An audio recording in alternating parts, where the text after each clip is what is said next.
Shalom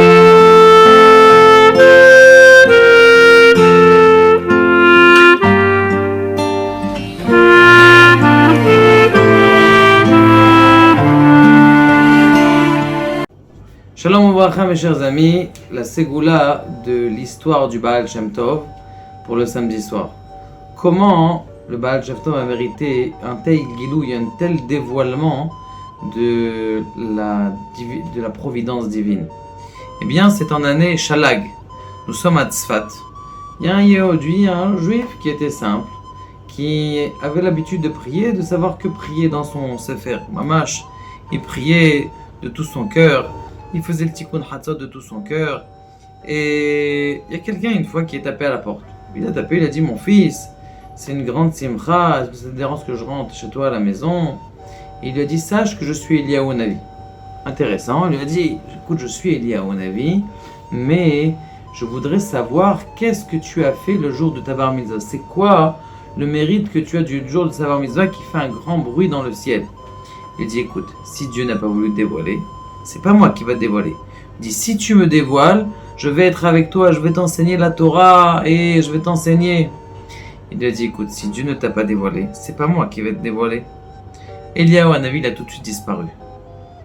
Lorsqu'il est monté au ciel, Eliyahu Hanavi, il y a eu un grand bruit dans le ciel qui a dit: comment est-ce que tu n'as pas dévoilé cet homme-là? Il est intègre et il a fait une mitzvah qui est très très forte. Pourquoi? Et en plus, toutes les mitzvot qu'il faut, c'est des mitzvot de Shem Shamaim. Et il a tenu de ne pas dévoiler ce qu'il avait fait le jour de sa bar mitzvah lorsqu'il est monté au ciel. Eh bien, après 120 ans, on lui a dit: écoute, ta neshama, c'est une neshama qui est proche d'Abraham, Yitzhak et Yaakov. Pourquoi? Parce que les mitzvot que tu as fait, c'était les Shem Shamaim et tu les as fait Besséter. Il faut savoir, il faut comprendre qu'une mitzvah qui est faite Besséter, c'est peut-être la mitzvah de l'homme.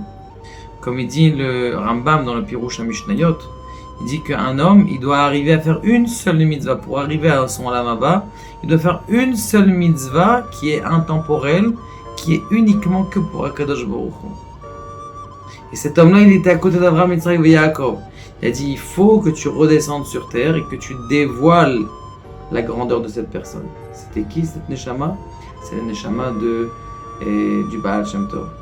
Maintenant, je voulais rajouter une petite chose, parce que comme vous le savez, le Baal Shem Tov, et comme on le voit même dans cette histoire, eh bien, nous a développé comment est-ce que on travaille la prière.